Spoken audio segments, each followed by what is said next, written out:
There's a version of your life that history will never record. The conversations at the dinner table, the faith you passed down, the values you held when no one was watching. And somewhere in the back of your mind, you've started to wonder if any of it is going to survive you. Not in a dramatic way. You're not lying awake in crisis. It's quieter than that. It's the kind of thought that arrives on a Sunday afternoon when the house is emptier than it used to be, or when a grandchild says something that makes you realize the transmission didn't quite take, or when you look at a country you spent your whole life in and don't quite recognize it anymore. And the thing nobody tells you, the thing your church probably won't say out loud, and your political tribe definitely won't, is that this feeling isn't a personal failure. It isn't evidence that you got something wrong. It is, in fact, one of the most important feelings a human being can have, because it means you understand something about civilization that most people in this moment do not. Edmund Burke named it in 1790, with a precision that has not been improved upon in 230 years. And by the end of this video, you're going to know exactly what he said, why history proved him right within 4 years of his writing it, and why the thing you've been doing at the dinner table, in the pew, in the neighborhood, is not a rearguard action against an inevitable loss. It is, by Burke's exact definition, the most irreplaceable function a human being can perform for the people who come after them. But first, we have to talk about who Burke actually was, because almost everything the popular imagination gets wrong about him starts here. Edmund Burke was born in Dublin in 1729. His father was Protestant. His mother was Catholic. He grew up in a country under English colonial rule, which meant he spent his childhood watching what happens when an outside power dismantles the institutions a people have built over generations. The structures of faith, community, and law that hold a culture together, and replaces them with something imposed from above, efficient in theory, corrosive in practice. He took that formation to London, where he entered Parliament not as a Tory, not as a defender of the crown and the established order, but as a Whig, a reformist, the side that wanted to check the power of the king, not entrench it. Spend any time with the actual record, and this surprises you. We have inherited a Burke who is the patron saint of conservatism as the defense of what is. The philosopher who says, "Leave well enough alone." The man who stood athwart history and said, "Stop." That Burke is a caricature. The real Burke spent his parliamentary career defending people the English establishment would have preferred to ignore. He defended the American colonists against a parliament he believed was exceeding its authority. He spent 7 years prosecuting Warren Hastings, the Governor-General of Bengal, for the systematic exploitation of India, a case he took on knowing he would probably lose and pursued anyway because he believed some obligations are not discharged by winning. He advocated for Catholic emancipation in Ireland when it was politically costly to do so. This is the man who wrote the most precise philosophical account of what civilization actually is and how it actually holds together. And he was not defending power. He was defending something older than power. Something that power, when it overreaches, always destroys first. What was he defending? That's where the idea that changed how I understand everything comes in. In 1790, Burke wrote a letter. It was addressed to a young French nobleman who had asked for his thoughts on the revolution then unfolding in Paris. It became, in publication, one of the most important documents in the history of Western political thought. We call it Reflections on the Revolution in France. In the middle of it, Burke writes something that sounds, when you first read it, like an almost religious statement about the nature of society. He says that society is not a commercial partnership, not a contract between living people for their temporary convenience, to be renegotiated or dissolved whenever the present generation finds it inconvenient. He says society is something entirely different in kind. He says it is a partnership in all science, in all art, in every virtue, and in all perfection. A partnership whose ends cannot be obtained in many generations and therefore cannot be dissolved by the persons living at any one time. And then he says something that stops you cold. Each of these particular partnerships, he says, is just one clause in a great primeval contract of eternal society, linking the lower with the higher natures, connecting the visible and the invisible world. That's the direct text. That's Burke in 1790, working at the full reach of his argument. What he means, and he makes this explicit in the pages around it, is that the living do not own civilization. They hold it in trust. The trust has three parties: the dead, who built what was received; the living, who are responsible for maintaining and transmitting it; and those yet to be born, who have a claim on it that has not been extinguished simply because they haven't arrived yet. No single generation gets to vote on whether the chain continues. You are the custodian of something that was handed to you, and your primary obligation, not your only obligation, but your primary one, is to hand it on. That phrase you've probably encountered somewhere. The partnership of the living, the dead, and those yet to be born. That is the accurate condensation of what Burke is arguing in this passage. It is not a direct quote, it is a precise summary, and it changes everything about how you think about your own life once you really hear it. Because here's the question Burke is really asking, underneath the philosophical language. What exactly are you the custodian of? Not of a political party, not of a policy position, not even, primarily, of a nation in the abstract. You are the custodian of the institutions that form character, the ones small enough to know your name, the ones where a person learns what they owe to other people and what they can expect in return. The family, the congregation, the neighborhood, the civic association that nobody joins anymore. Burke called these the little platoons. And in the broader argument of reflections, they are not a comfort. They are a load-bearing structure. Remove them and you do not get a freer individual. You get a person with no moral formation and a vacuum where the community used to be, and the state will always rush to fill that vacuum, always with worse results than the small circles it replaced. This is where the idea moves from philosophy to prophecy. Because Burke wasn't writing about something that might happen. He was watching something happen, in real time, across the channel. The French revolutionaries were not stupid people. They were, in many cases, brilliant people. They had read Rousseau and Voltaire and the best philosophy of their age. They had ideas about freedom and reason and the rights of man that were, in the abstract, not entirely wrong. What they did not have was Burke's understanding of what civilization is actually made of. They set out in 1789 to build a new society on the foundation of pure reason, shedding the inherited structures they regarded as superstition, privilege, and the dead weight of the past. The church was restructured and then persecuted. The aristocracy was abolished. The monarchy was dismantled. The old calendar was replaced.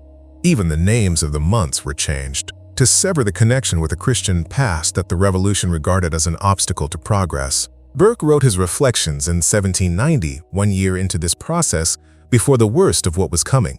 And he said, with a clarity that reads now like a weather report written before the storm, "This will not produce freedom.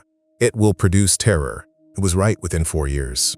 The Committee of Public Safety, the body responsible for the Reign of Terror, sent somewhere between 17,000 and 40,000 people to the guillotine between 1793 and 1794. The revolution devoured its own architects. Robespierre, who had been one of its leading voices, was himself executed in 1794. And then came Napoleon.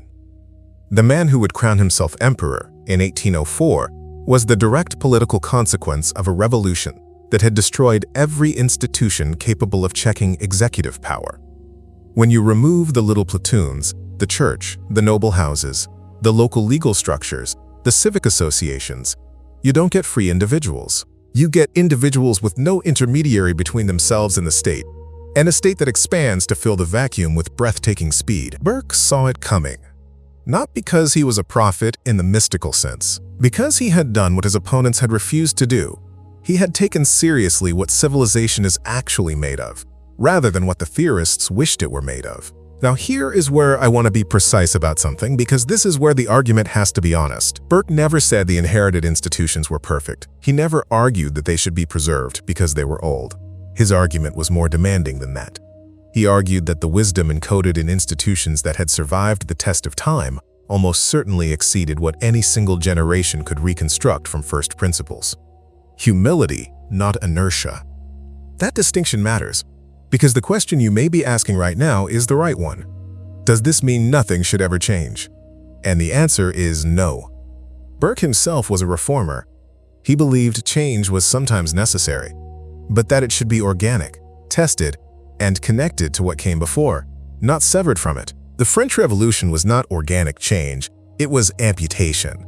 And Burke understood what happens to a body after you amputate a limb, even one that was diseased. This is still not quite the hardest part of what Burke is saying. The hardest part comes when you bring it home. There is a report that was released by the United States Surgeon General in 2023 It is titled, Our Epidemic of Loneliness and Isolation. It comes from Vivek Murthy, a physician, not a political philosopher. Writing about a public health crisis documented in contemporary data, the report identifies as a primary driver of epidemic loneliness in America the collapse of community institutions, the organizations, associations, congregations, and civic structures that used to mediate between the individual and the larger society. It notes that membership in religious institutions has declined sharply, that participation in civic organizations has collapsed, that the number of people who report having no close friends has roughly quadrupled since the 1990s. The report does not mention Edmund Burke. It was not written by anyone who had probably read Reflections on the Revolution in France, but it is, in almost every particular, a documentation of the mechanism Burke described in 1790. Remove the little platoons, and you do not get free individuals. You get lonely ones. You get people who have no structure to form the character a free people needs, no community small enough to know their name, no chain connecting them to anything that predates them or will outlast them. I want to be careful here, because this is the point where the argument could slide into simple nostalgia, into things were better before, which is a feeling, not an analysis. So let me say clearly what Burke's framework actually demands of this moment. It does not demand that you win the culture war. It does not demand that you restore a political arrangement. It demands something harder and more specific, that you tend what remains. That you be, in your particular household, your particular congregation, your particular neighborhood, the person through whom the chain does not break on your watch. And that brings us to the part of this video that changes how you think about what you've been doing. If you want to go deeper than this video can take you, if you want the specific vocabulary to carry Burke's argument into a dinner table conversation with a skeptical adult child, or into a moment with a grandchild who thinks tradition just means stubbornness, there's a workbook in the description. It's called What Your Instincts Already Knew, and it's built specifically for this audience. 8 exercises that move you from a felt conviction to a grounded argument, covering family, faith, country, and legacy. It doesn't require any prior knowledge of Burke. It starts exactly where you are. The link is in the description or in the pinned comment below. Here is the thing I think you've been getting wrong about your own life. And I say this not as a criticism, but as what I believe is an honest correction. You have probably been thinking of yourself as someone who is trying to hold something together, trying to prevent a loss, trying to slow a dissolution, trying to keep the faith alive in a family where it seems to be fading. You have probably been measuring your success by results you can see, whether the child still attends church, whether the grandchild knows the prayer, whether the neighborhood still feels like the neighborhood you built.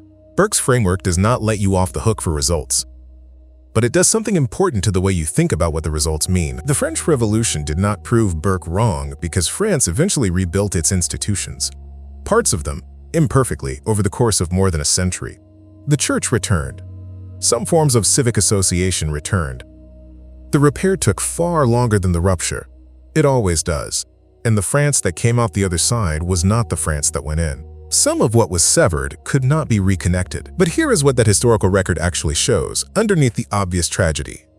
The repair was possible at all because there were people who did not let the chain break completely on their watch. People who maintained the practice even when the institution was suppressed. People who kept the argument alive even when it cost them. People who were, in Burke's precise terms, custodians of the partnership, holding what they had received until there was someone to hand it to. Burke never told those people what their work would produce.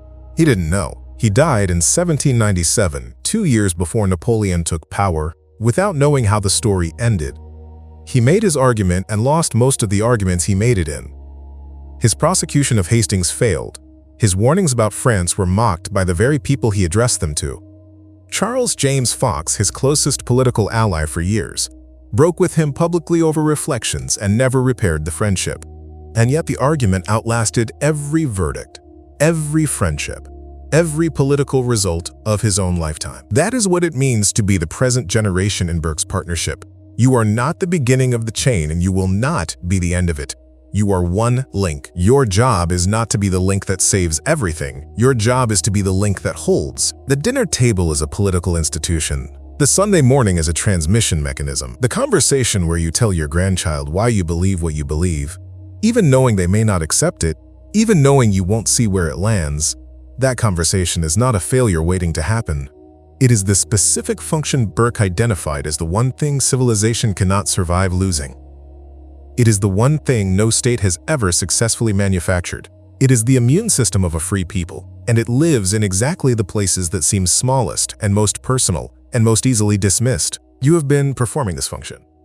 Whether or not anyone named it, whether or not you saw results you could measure, whether or not the culture acknowledged that what you were doing mattered. Burke's name for what you've been doing is custodianship. His argument is that the dead handed you something that cost more than you will ever fully know to build, and that the unborn have a claim on it that has not been extinguished by your era's difficulty in honoring it.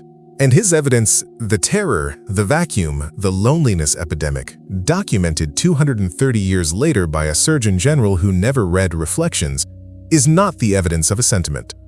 It is the evidence of a mechanism. Named grief can be carried. Unnamed grief just corrodes. And what you have been grieving. The child who stepped away, the church that doesn't feel like the church you grew up in, the neighborhood that doesn't know its own name anymore, that grief has a name now. It is the grief of a custodian who loves what they were given and is not certain the chain will hold. That's a real grief. Burke never promised it wouldn't be. But here's the question that stays with me, the one I'd rather not answer too quickly. Not whether the chain survives, you can't control that, but whether you did what was yours to do with what was yours to tend. That's a smaller question. And a harder one. Tell me, what's the one thing your generation received that you most fear won't make it to the next one? I read every response.